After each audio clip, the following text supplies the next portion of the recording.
Grace over grudges. You know, we're not going to stay in unforgiveness. No, our relationship with the Lord is too important. I'm Amy. This is Stick with the Plan. Stay right here. Let's figure it out.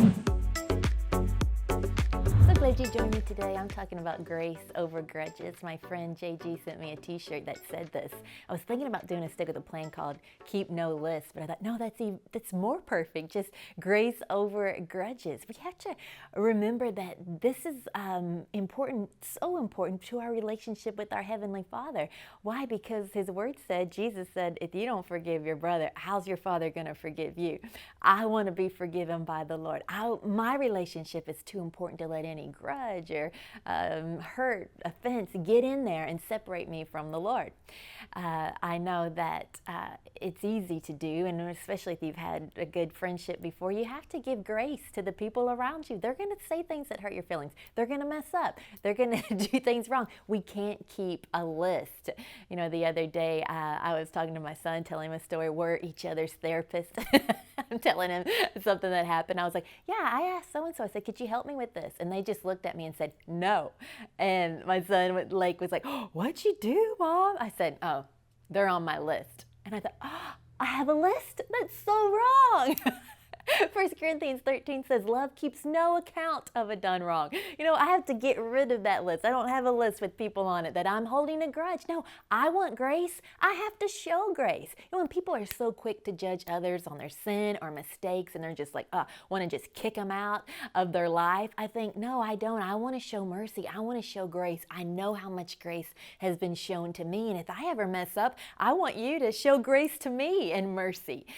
So I think instead of holding grudge or keeping a list like I was guilty of, be like Colossians 3:13 says, even when you're in a quarrel with a man, it says, even when you're fighting with somebody, he says, forgive just like Christ has forgiven you. Well, even if you're in a fight right now, even if you don't have feelings, you're like, Amy, my feelings aren't there. I want to hold this. They need to be accountable. I'm not their doormat. I'm not saying that you are. I'm not saying they didn't hurt you. I'm not saying they're not wrong. I'm just saying for you, forgiveness is the greatest gift, because instead of being locked in this prison of like being in a grudge and bitterness and always thinking about the wrong, you can be free. When you forgive them, they might think, Amy, they're not even sorry.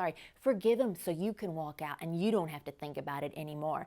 So number one, your relationship is too important with the Lord to hold a grudge. Let it go. And two, I'm saying today that we don't have to have a place of where the enemy is allowed to replay it over and over again.